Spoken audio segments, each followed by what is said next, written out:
Olá pessoal, tudo bem? Cá estou para falar com vocês sobre teoria geral do contrato. Hoje, o que eu pretendo trazer para vocês aqui são princípios que informam a atividade contratual. É fundamental que nós retomemos o conceito de contrato, e eu trabalho com vocês o conceito da professora Judite Martins Costa, antes de iniciar esse desafio.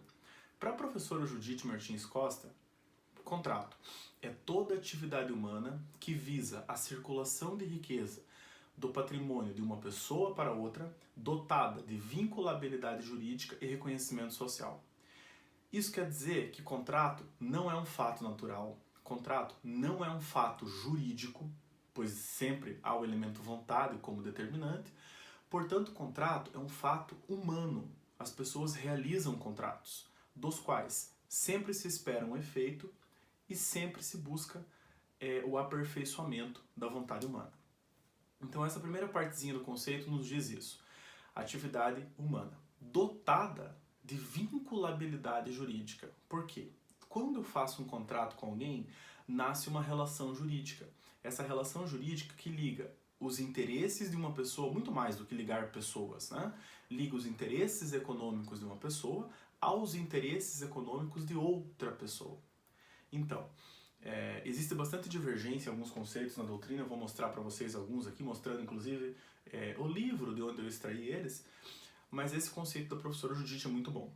Atividade humana que visa a circulação da riqueza do patrimônio de uma pessoa para outra, dotada de vinculabilidade jurídica. Nasce uma relação jurídica. Essa relação jurídica que nasce no contrato, então vamos estratificar esse conceito um pouquinho mais. Ela faz com que os interesses das partes se conectem através de um liame obrigacional, que na teoria geral do direito nós conhecemos ele como conectivo deôntico ontológico ou conectivo modal de dever ser neutro. Não importa o que as partes estão contratando, mas entre elas há um elemento conector que tem reconhecimento social. As pessoas veem nesse reconhecimento social plausibilidade de sustentação, ou seja, a utilidade social que o contrato pode produzir. Eu sempre gosto de começar com o conceito do contrato antes de falar, inclusive, dos princípios, porque eu começo a descortinar para vocês esses princípios são relativos a quê? Esses princípios serão dirigidos para qual tipo de instituto jurídico? Para o contrato, que foi isso que eu falei para vocês. Tem várias obras aqui, antes de começar a falar. Livro bom, Flávio Tartucci. Eu não quero fazer nenhum comentário negativo dos autores, não é isso. Eu vou explicar por que eu vou fazer essas menções. Livro fantástico, Álvaro Vilaça de Azevedo. Um livro que é dirigido apenas aos contratos de natureza empresarial, assim como o livro da professora Márcia Carla Ribeiro e do professor Irineu Galeski, também dirigido à prática dos contratos empresariais. Vitor Frederico Kumpel entra na parte de contratos em espécie. Paulo Lobo, aqui já fica a minha primeira consideração. Eu tenho um profundo respeito, uma profunda admiração pelo professor Paulo Lobo, mas a minha aula de princípios vai divergir bastante do que ele traz nesse livro e eu vou explicar por quê. Isso tem a ver comigo, tem a ver com a minha formação, mas não é uma mera questão de opinião, é mais que isso. Carlos Roberto Gonçalves, o preferido de vocês, esquemão, só para a gente conseguir sintetizar bem a matéria. E um livro muito bom que fala bastante sobre alguns princípios do contrato também, que é a Teoria Geral dos Contratos, do Renan Lotufo, que só foram coordenadores. Giovanni Ettore Nani. Ok, pessoal? Quando eu falo em princípios dos contratos, eu tenho que fazer primeiro uma menção ao que é um princípio. Princípio é um elemento norteador que visa conduzir a interpretação de determinado instituto jurídico, aplicando-lhe um norte a ser seguido. Norma é diferente. A diferença entre princípio e norma é de forma bem básica. Norma, ela tem um caráter decisório maior. Ela tem dois elementos. O preceito primário, que ele é descritivo, ele é emblemático, e o preceito secundário, que ele é sancionador, traz consequências, ou pelo cumprimento desse preceito inicial, ou pelo descumprimento desse preceito inicial. Em outras palavras, a norma jurídica faz com que o direito regule, controle, contenha, discipline comportamento humano. Como eu acabei de dizer que o contrato ele é uma atividade humana, ele também pode ser encarado sobre o prisma do comportamento humano. Por isso, apenas dizer o que pode e o que não pode é muito pobre do ponto de vista semântico. Por essa razão, se faz necessário o estudo dos princípios. Vamos começar então com o primeiro princípio que eu gosto de falar com vocês, apenas a título de curiosidade, abrir a aulinha aqui. Princípio do formalismo romano. O princípio do formalismo romano, ele é datado do ano 27 a.C., no final da República Romana, em que os contratos eles eram celebrados através de uma ritualística metafísica. E todo aquele que não cumprisse com aquilo que estava escrito no contrato poderia ter a sua língua decepada. E assim ficou conhecido o pecado da língua. É óbvio que isso é muito antigo, isso remonta a, deixa eu ler de novo, 27 anos, melhor dizendo, antes de Cristo. Portanto, todo aquele ensinamento trazido pelo cristianismo não havia sido ainda enfrentado. Então você imagina. Daí também vem aquela expressão de que o contrato foi celebrado no fio do bigode. O que significa dizer isso? Primeiro, que só homens fazem contratos, fio do bigode, e segundo, que o bigode está perto da boca, que dentro da boca contém a língua. Não é brincadeira, pessoal, é sério a proposta. Ou seja, o contrato sai daqui porque ele é verbalizado. Se você não cumprir com esse contrato, você pode perder, inclusive, a sua vida. A sociedade evolui, graças a Deus, e passa a considerar os princípios gerais de direito. Então, estou fazendo um esqueminha aqui, como a gente já combinou, de forma compacta. Qualquer dúvida, deixe nos comentários. Por gentileza, se inscreva no meu canal e dê um like no vídeo. Gostou? Bem blogueiro. Os princípios gerais de direito, muito tempo depois, surgem, pessoal, a fim de programar a interpretação dessas normas que são muito rudimentares, mas são princípios gerais. Eu tenho dignidade da pessoa humana, equidade, legalidade, isonomia. Então, vários princípios, liberdade, que fazem com que o indivíduo, ao celebrar o contrato, encontre uma série de restrições, limitações que servem para proteção dos interesses econômicos das partes. De duas formas. Da própria parte, para que ela não venha sofrer um prejuízo por conta de um comportamento que ela fez por inexperiência, mas também da parte contrária. Afinal de contas, há uma responsabilidade com o próximo. Nós não podemos deixar esse valor de eticidade ficar do lado de fora. Por isso os princípios gerais de direito são chamados. Também os princípios gerais de direito são chamados por conta da eficácia externalizante que esses contratos podem produzir. Ou seja, esses contratos podem acarretar um impacto na sociedade. Por essa razão, o artigo 4º da Lei de Introdução às Normas do Direito Brasileiro diz assim: quando a lei for omissa, o juiz decidirá o caso de acordo com a analogia, os costumes e os princípios gerais de direito. E essa sequência é importante lembrar. Analogia, costumes e princípios gerais de direito. A Lei de Introdução às Normas do Direito Brasileiro sofreu uma transformação relativamente recente. E eu quero falar um pouco disso para tentar dar um pouco mais de dinamismo nesse vídeo, mas eu não sei como que eu vou falar de todas essas modificações em até 30 minutos. Deus nos ajude. Houve a inserção de um artigo 20, que diz basicamente que nas esferas administrativa, judicial, estadual, federal, algo assim, não se decidirá com base em princípios abstratos, sem com que se atenha às consequências dos efeitos práticos dessa decisão. Olha, um artigo que nasce nesse contexto que visa tirar essa nuvem de imprecisão semântica ao redor do princípio. A meu ver, teve a intenção de dar carga decisória para o princípio. O Roque Antônio Carrasa, lá no Direito Tributário, ele tem uma frase que diz assim: princípio é norma, desde que positivado. Mas princípio não é uma norma se não estiver positivado. Se o princípio tem preceito primário e preceito secundário, eu entendo que ele é igual a uma regra. Agora, se o princípio é apenas uma vertente, um vetor que visa direcionar o intérprete, concordam comigo que talvez ele não tenha tanta obrigatoriedade? Então essas transformações, pessoal, elas trazem um pouco de dúvida para nós. Sem contar a infinidade de congressos que foram feitos por aí, dizendo que houveram razões políticas para a inserção desse artigo na norma. Não vou falar disso. O próximo é o princípio da autonomia da vontade e o princípio da liberdade contratual. A autonomia da vontade é a possibilidade que o indivíduo tem de programar os seus interesses a fim de dirigir os efeitos econômicos através das disposições das cláusulas contratuais.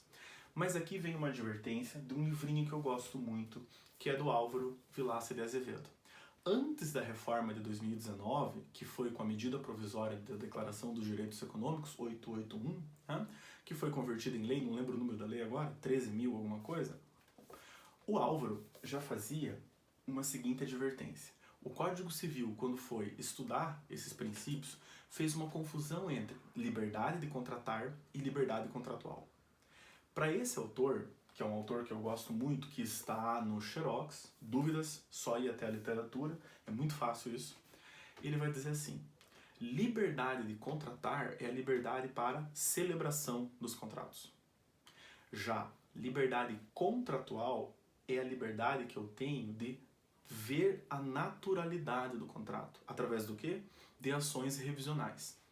Então, liberdade de contratar, eu investigo a ampla autonomia da vontade que as partes têm, e a liberdade contratual, a ampla possibilidade que as partes têm de celebrarem a revisão do contrato.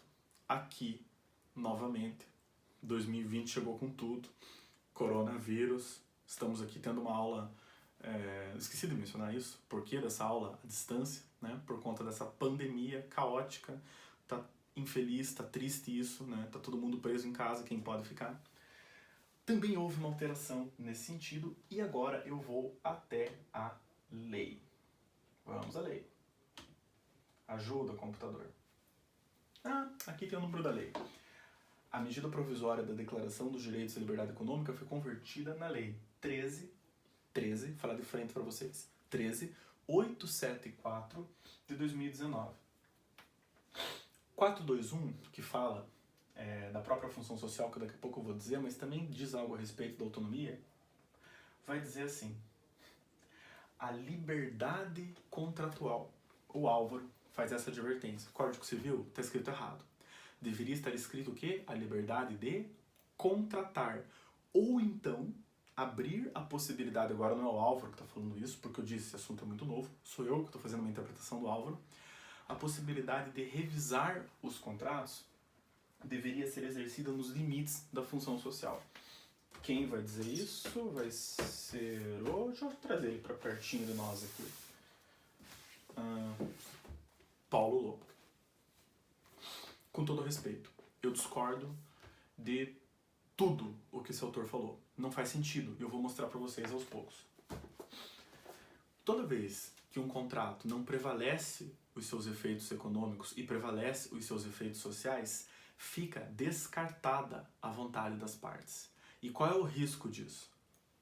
Acabo com a previsibilidade das tratativas, desrespeito à autonomia da vontade, ignoro a liberdade contratual, de contratar, e viabilizo, permito algo que não é bom, através da liberdade contratual, que é uma inflação de ações revisionais. Muita atenção aqui, que essa parte é muito teórica. Por isso, a Lei 13, que eu não decorei ainda, 874, de 2019, ontem, essa lei, né, ela vai dizer um parágrafo único no 421. Olha só. Nas relações contratuais privadas, prevalecerão o princípio da intervenção mínima e a excepcionalidade da revisão contratual. O que isso vai significar em termos práticos, o parágrafo único do 421? Agora, nesse momento, não tenho como dizer para vocês. Nós precisamos aguardar os nossos tribunais, ver qual é o posicionamento deles acerca dessa reforma e também todos esses autores aqui, que eu estou com eles separadinhos. Para vocês terem uma ideia, eu sempre costumo comprar livros novos. Todos esses autores aqui, nenhum deles chegou em tempo de enfrentar a declaração da lei, a Declaração de Liberdades Econômicas do Homem e do Cidadão. Muito bem. Por isso, eu passo para o próximo princípio, não tão otimista assim. A explicação ela vai ficar pela metade. Ou seja, então como que funciona a liberdade contratual e a liberdade de contratar? Vamos aguardar as decisões dos tribunais e o que a doutrina vai produzir em termos de conteúdo substancial para nos auxiliar. O próximo princípio é o da prevalência da ordem pública. O que significa isso? Dentro do direito, existem normas jurídicas inafastáveis pelas partes. A literatura as denomina de normas jurídicas com cogência, com poder de inafastabilidade ou com força cogente.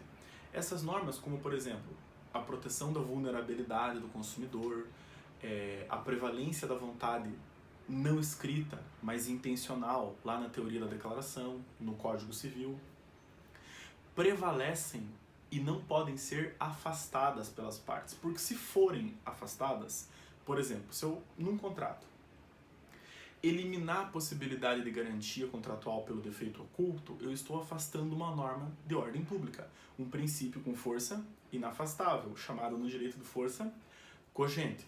Esse contrato viola a ordem pública. Por essa razão, esse princípio é catalogado pela nossa doutrina. O outro é o princípio da força obrigatória dos contratos. Todo mundo já ouviu falar do pacta sunt servanda, o acordo faz lei entre as partes. Mas eu quero que vocês comecem agora a problematizar um pouco do que eu estou falando. O acordo faz lei entre as partes? Faz. Num ambiente onde a revisão deve ser mínima e a intervenção do Estado em caráter excepcional, tendo em vista a Declaração Econômica dos Direitos do Homem da Lei 13.000, que eu não sei mais o final, 13.000 alguma coisa, logo eu decoro.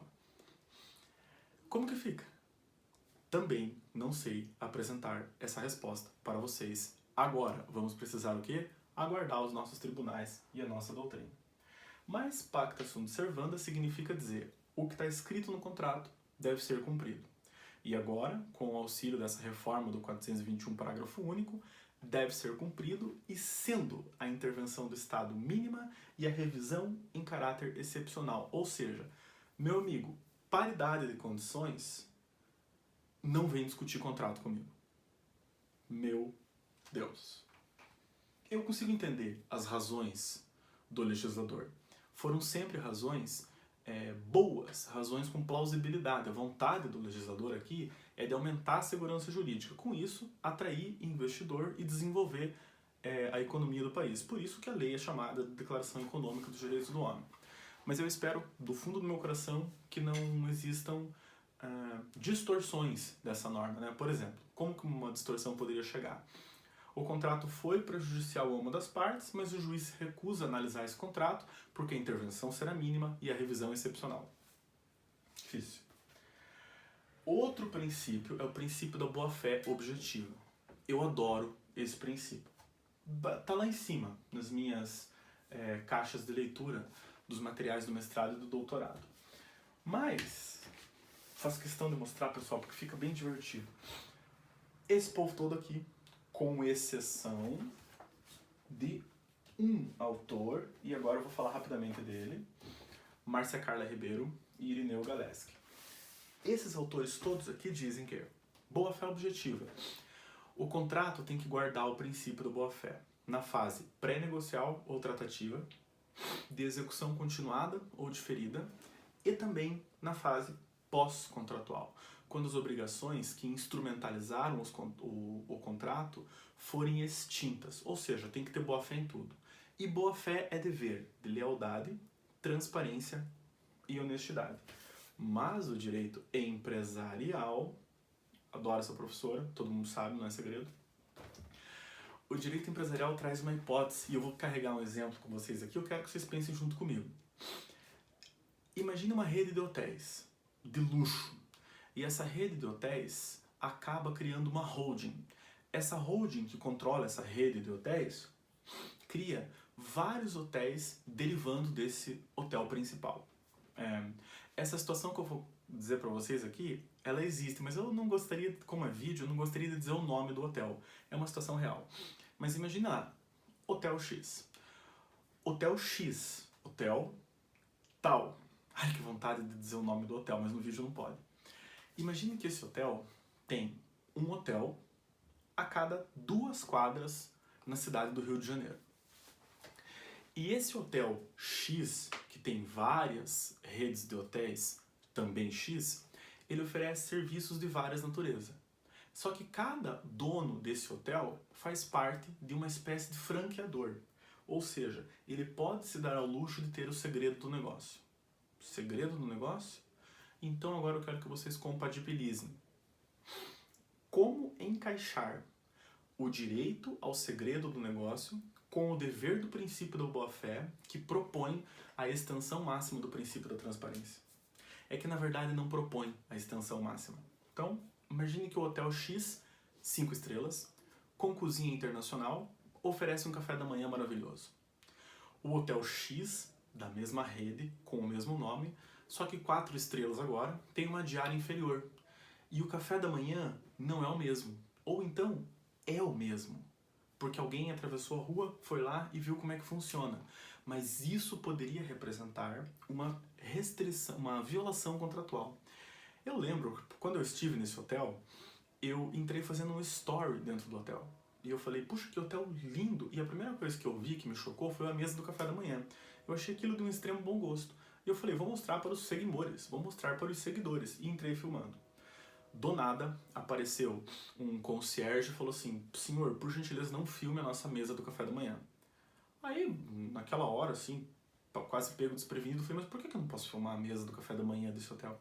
Aí ele disse, porque outras pessoas podem ver como que nós montamos a mesa e esse é o nosso segredo, esse é o nosso diferencial. E aí?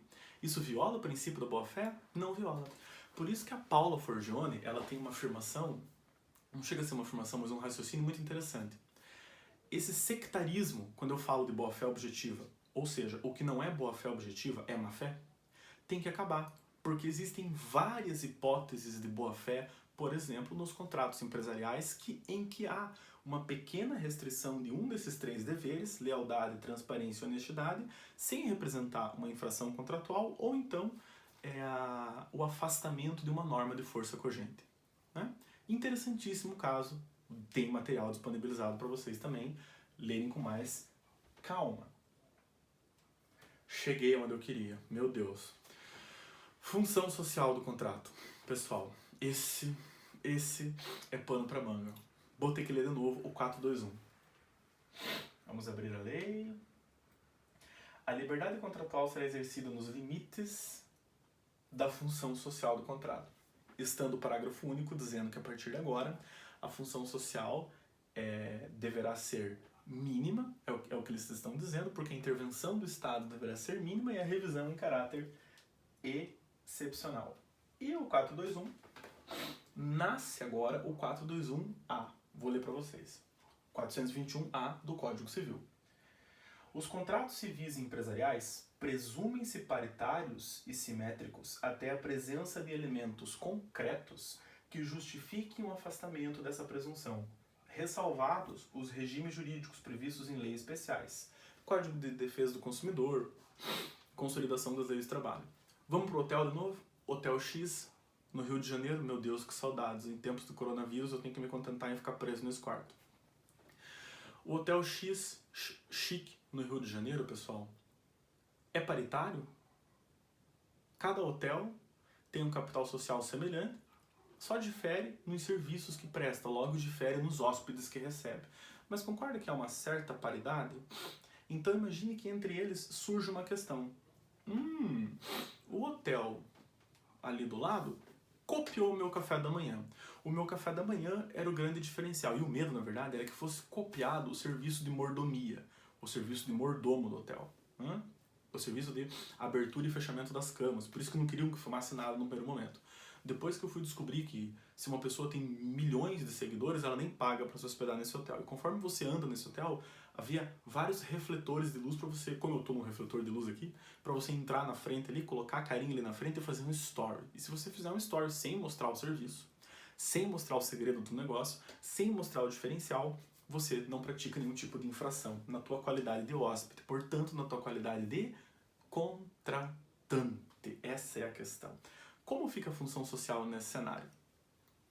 Vamos começar devagar. Eu nem comecei, pois é. Álvaro Vilaça de Azevedo, tá no Xerox. O contrato, função social, não pode representar um meio de sobrepujança dos interesses do mais fraco pelo mais forte. Não. Não pode representar a imposição da vontade do mais forte sobre o mais fraco. E aí acontecendo, portanto, a sobrepujança. A expressão que ele usa eu acho que é boa. Eu não posso, através da economicidade de um contrato, violar os interesses da outra parte. É por isso que eu, com todo respeito, começo a discordar onde que eu coloquei. Do livro do professor Paulo Lobo, aqui. Lá, o professor Paulo Lobo vai dizer assim, pessoal, eu estou discordando, mas com todo respeito. Mas vejam como fica um pouco diferente. Função social, segundo esse autor, Direito Civil, Contratos, volume 3, Paulo Lobo, é um dever externo do contrato, em que a parte tem que respeitar mais os efeitos sociais que o contrato produz do que os interesses econômicos programados pelo contrato. E segundo esse autor, há contratos que sequer têm efeitos econômicos. Também não concordo. Ontem não, a última vez que eu gravei uma videoaula, eu falei do Luciano de Camargo Penteado. E lá, quando ele vai falar da função social da propriedade, não contrato, propriedade, ele também faz uma advertência no sentido contrário ao que esse autor está dizendo. Ele diz assim, antes de uma propriedade cumprir a função social, ela tem que atender ao interesse egoístico, pessoal, do seu titular. Eu posso fazer esse paralelo absolutamente idêntico como a professora Márcia Carla faz, agora já me perdi, para entender a função social do contrato. Ou seja, funcionalidade econômica é a capacidade que o contrato tem de gerar riqueza, gerar proveito e atender a esses interesses egoísticos das partes. Função social é outra coisa. Função social é uma restrição que representa mais um limitador que impõe um comportamento com eticidade, onde o mais forte não pode abusar do mais fraco, do que necessariamente a obtenção de um resultado econômico. Por isso que não faz sentido. Então, olha o 422 do Código Civil. Não é o 422. O 422 fala da boa-fé. É o 421. A liberdade contratual será exercida nos limites da função social do contrato. Difícil entender. Se a liberdade, que não é contratual, está escrito contratual na lei, mas a doutrina aponta como de contratar. Então eu vou falar o que a doutrina aponta. Sou mais a doutrina do que a lei. Mas é só uma opinião, tá? Se a liberdade de contratar deve ser exercida nos limites da função social do contrato, e eu passo a pensar apenas que a função social importa e não o interesse das partes, ou pior, que a função social sempre deve prevalecer num contrato onde foram programados interesses econômicos, percebe que eu nunca sei qual vai ser a prevalência da norma criada entre as partes? E isso gera insegurança jurídica, que faz com que o establishment dos contratos perca, a ordem natural das coisas, que o establishment do contrato perca eficácia. Aí gera desconfiança e nasce o dever do Estado de intervenção. Como que eu vou compatibilizar essa interpretação da função social com o 421A, fruto da lei da declaração econômica? Né? Então a gente tem que realmente esperar até o legislador ou de repente o tribunal se pronunciar. Com certeza vem uma súmula vinculante sobre função social, porque isso aqui é um assunto que vai demandar mesmo uma reflexão maior. Né? Por isso, não confundir função social com funcionalidade econômica. Função social é externo, funcionalidade econômica é interno. Para que o contrato serve para mim? Função social, como a minha prática contratual não pode prejudicar as pessoas que estão próximas a mim, a sociedade como um todo, o Estado. Deixa eu ver o que mais.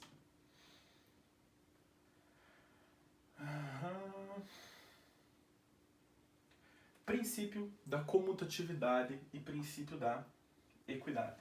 Aqui é o seguinte, as prestações de um contrato, pessoal, elas devem ser equivalentes, comutativas, no contrato sinalagmático. O que uma parte está programando de perdas e ganhos com a ação econômica que visa a transferibilidade do patrimônio de uma pessoa para outra, dotada de vinculabilidade jurídica e reconhecimento social, não pode ser muito distante do que a outra parte prevê em termos de perdas e ganhos nessa relação contratual, da mesma forma que visa transferir patrimônio de uma pessoa para outra, dotada de vinculabilidade jurídica e reconhecimento social. Deve haver, portanto, uma equidade dessas relações contratuais. Bom, esses foram os princípios de modo bem superficial. No presencial nós vamos avançar até um pouco mais sobre essas questões com o decorrer do semestre, pessoal, mas eu gostaria de deixar um recado para vocês. Deem uma lida no material que está no Xerox. Eu sei que vocês não conseguem ir agora na faculdade, né? Mas se alguém já tem, dá uma adiantada ou abre um livro e lê essa questão dos princípios. Porque os princípios que nós estamos estudando aqui são os princípios do tronco da árvore. Agora, isso fui eu que inventei, então eu posso falar que o autor fui eu. Lembra da nossa árvore? A árvore tem um caule. O caule tem as raízes. As raízes sustentam o caule sustenta os galhos. Os galhos são os ramos da árvore. Pensa no direito. As raízes, a teoria geral do direito, a introdução ao direito, as relações sistêmicas de coordenação vertical, de coordenação horizontal, que pressupõem eficácia temporal, eficácia hierárquica. O caulezinho da árvore, teoria geral dos contratos, Lei 10.406 de 2002, cuidado com isso, Código Civil.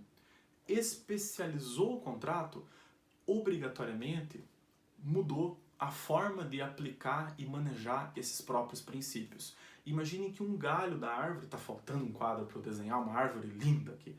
Imagine que um galho da árvore é o direito do consumidor. Eu já tenho uma outra noção de função social. A relação, a gente vai estudar isso no final do semestre. A relação já está desequilibrada pelos pressupostos do direito do consumidor. Pressuposto de vulnerabilidade e hipossuficiência a depender de prova, que uma vez acontecendo, produz a inversão do ônus.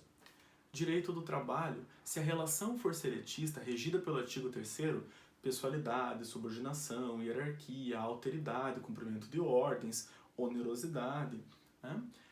Também a lei desequilibra a função social do contrato, dando mais proteção ao empregado. Agora, contratos empresariais não. Se eu estou presumindo as partes em paridade de condições, em igualdade de condições, eu não posso interpretar o princípio da função social como os tribunais vinham interpretando. Porque agora, 421A, do finalzinho do ano passado, a intervenção será mínima e a revisão em caráter excepcional. Novos desafios chegam para a gente constantemente e, sem dúvidas, o próprio estudo dos princípios é o principal deles. Pessoal, muito obrigado pela atenção nessa curtíssima videoaula. Espero que vocês possam ter aproveitado um pouquinho. Já fica aqui pro pessoal do 5º período. Eu tô morrendo de saudade de vocês. E é sério. E não aguento mais essa quarentena e nem começou. Então, era esse o meu recado hoje. Obrigado.